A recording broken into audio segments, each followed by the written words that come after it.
Private రవాణా కార్మికుల సమస్యలు పరిష్కరించాలని కోరుతూ హైదరాబాద్ దోమల్గూడలోని ఇందిరా పార్క్ ధర్నా చౌక్ లో Telangana auto private transport union JAC ఆధ్వర్యంలో భారీ ధర్నా. భారతీయ ప్రైవేట్ ట్రాన్స్పోర్ట్ మజ్దూర్ మహాసంఘ జాతీయ ప్రధాన కార్యదర్శి రవిశంకర్ పాయింట్స్. రాష్ట్ర ప్రభుత్వం డ్రైవర్లకు ఇస్తామన్న హామీ ఏమైంది? సంక్షేమ బోర్డు ఏమైంది? 100 రోజుల విజయోత్సవం జరుపుకోవడం సిగ్గుచేటు. ఆటో ప్రైవేట్ ట్రాన్స్పోర్ట్ రంగం డ్రైవర్ల సమస్యలపై డిసెంబర్ మొదటి వారంలో చర్చలకు ఆహ్వానించాలి. లేని పక్షంలో ముఖ్యమంత్రి ఇల్లును ఆటో రంగానికి సంబంధించిన కుటుంబ సభ్యులతోటి ముట్టడిస్తాం.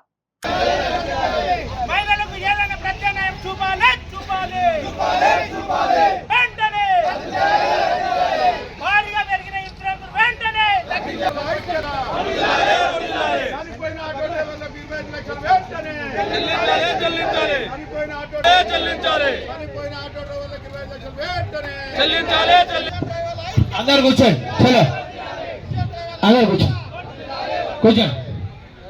ఇప్పుడు నేను చెప్పినా కదా ఇందాక, చెప్పలేదా? 1 గంటలో 3-4 చల్లాలు అయితే. రవిశంకర్, భారతీయ ప్రైవేట్ ట్రాన్స్పోర్ట్ మజ్దూర్ మహాసంఘ్ జాతీయ ప్రధాన కార్యదర్శి. ఈరోజు హైదరాబాద్ నగరంలో తెలంగాణ ఆటో మరియు ప్రైవేట్ రవాణా సంఘాల ఐకాసా ఆధ్వర్యంలో మహాధర్నా నిర్వహిస్తూ ఉన్నాం. ప్రధానంగా కాంగ్రెస్ ప్రభుత్వం ఏర్పడినటువంటి తర్వాత ఏదైతే బస్సుల్లో ఉచిత ప్రయాణ మహిళలకు ఇవ్వడం, తద్వారా ఆటో డ్రైవర్లు 57 మంది ఆత్మహత్యలు చేసుకున్నా ఉన్నారు. ఓలా, ఊబర్, ర్యాపిడ్ బైకులని గత కేటీఆర్ గారు ప్రవేశపెడితే ఈరోజు కాంగ్రెస్ ప్రభుత్వం ప్రోత్సహిస్తూ ఉంది. దీనివల్ల కూడా ఆటో డ్రైవర్లు ఉపాధి కోల్పోయారు. అదేవిధంగా గూడ్స్ వాహనాల్లో పోర్టర్ కంపెనీ, అంబులెన్సు రంగంలో రెడ్ అంబులెన్స్ను ప్రోత్సహించడం వల్ల ఈరోజు అటువంటి డ్రైవర్లు కూడా ఉపాధి కోల్పోవడం జరిగింది.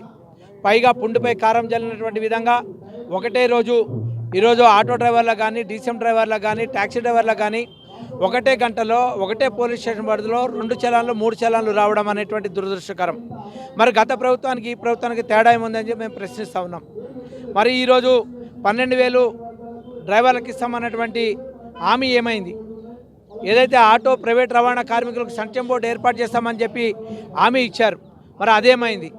వీటికి సమాధానం చెప్పకుండా ఈరోజు 100 రోజుల విజయోత్సవం జరపడం అనేటువంటిది ఈ కాంగ్రెస్ ప్రభుత్వానికి సిగ్గుచేట అనేటువంటి విషయం. కాబట్టి మేము ఈ యొక్క ప్రభుత్వాన్ని డిమాండ్ చేస్తూ ఉన్నాం.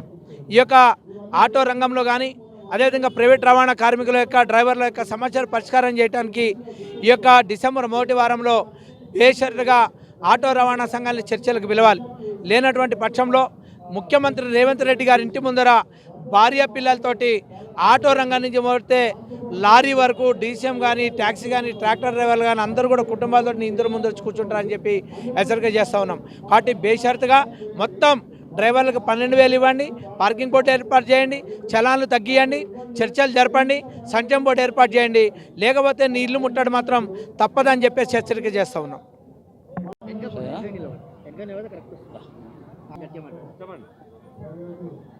నా పేరు ఎంకే బోస్.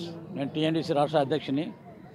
యాదగిరి గారు టీఎన్డీసీ ఆటో డ్రైవర్స్ యూనియన్ అధ్యక్షుడు.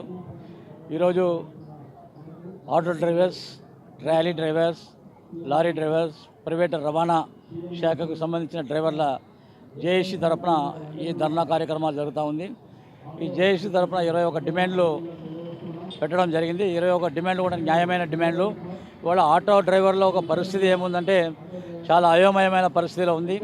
ఏదైతే ఈ గత ప్రభుత్వం 10 సంవత్సరాలు పరిపాలించినప్పటికీ ఆటో డ్రైవర్ గురించి అసలు పట్టించుకోలేదు. అనేక కార్యక్రమాలు చేశాం కూడా. దాని తర్వాత ఇప్పుడు ఈ ప్రభుత్వం వచ్చిన రాకముందు అనేక హామీలు ఇచ్చారు. ఆటో డ్రైవర్లకు మేము 12,000 రూపాయలు సంవత్సరానికి మేము ఇస్తాము, అన్ని సౌకర్యాలు చేస్తాము, మేము సంక్షేమ బోర్డు ఏర్పాటు చేస్తామని చెప్పారు. ఇంతవరకు ఏం జరగలేదు.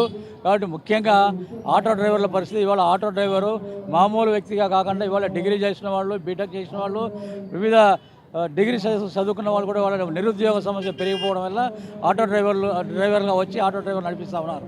ఇవాళ రోజు ధరలు విపరీతంగా పెరిగిపోతూ ఉంది. ప్రభుత్వం ఒకవైపు ట్రాఫిక్ పోలీసు వాళ్ళు, ఒకవైపు ఆర్టీఐ వాళ్ళు ఆటో డ్రైవర్ మీద విపరీతమైన ట్యాక్సుల మీద ట్యాక్సులు వేసి వాళ్ళని ఇబ్బందికి గురి చేస్తూ ఉన్నారు. ఆదాయం తక్కువ అవుతూ ఉంది. ఇప్పుడు ప్రభుత్వం మహిళల కోసం ప్రైవేటుగా ఇలవస రవాణా సౌకర్యాలు ఏర్పాటు చేశారు. దానివల్ల ఇవాళ ఆటో ట్రాన్స్పోర్ట్ టీఎస్ఆర్టీసీ కార్మికులు కూడా ఇవాళ బాధపడుతూ ఉన్నారు. ఎందుకంటే వాళ్ళకు 2017 నుంచి కూడా వేతన ఒప్పందాలు ఇంతవరకు జరగలేదు, సవరణ జరగలేదు. వాళ్ళు కూడా ప్రైవేటుగా మహిళలకు ప్రైవేటుగా ఇవ్వడం వల్ల మాకు ఆదాయం తక్కువ అయిపోతుంది, ట్రాన్స్పోర్ట్కి ఇబ్బంది వస్తుంది, మా ట్రాన్స్పోర్ట్ నష్టంలో పోవడానికి అవకాశం ఉంటుందని కూడా వాళ్ళు కూడా బాధపడుతున్నారు. వాళ్ళ సమస్య కూడా పెండింగ్లో ఉన్నది, పరిష్కారం కాలేదు. అదేవిధంగా ఇవాళ ఆటో డ్రైవర్ల పరిస్థితి చాలా ఘోరంగా ఉంది. ఎందుకంటే ఆదాయం తక్కువ అయిపోతుంది. ఒకవైపు ట్యాక్స్ మీద ట్యాక్స్ కట్టాలా, ప్రతి ట్యాక్స్ ఆటో డ్రైవర్లు ప్రభుత్వానికి కడుతూ ఉన్నారు.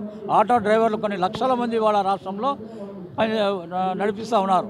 అదేవిధంగా రాష్ట్ర వ్యాప్తంగా దాదాపు ఉండే డ్రైవర్లు అందరూ కూడా సమస్యలను వెంటనే పరిష్కరించాలా. ప్రైవేట్ రవాణా శాఖకు ప్రైవేట్ బోర్డు ఒకటి నిర్మించాలా. ప్రభుత్వం వెంటనే ఆటో డ్రైవర్ల జాయింట్ యాక్షన్ కమిటీని పిలిపించి సమస్యలు పరిష్కరించడానికి మీటింగ్ ఏర్పాటు చేయాలని చెప్పేసి టీఎన్టీసీ రాష్ట్ర కమిటీ తరఫున డిమాండ్ చేస్తూ ఉన్నాం.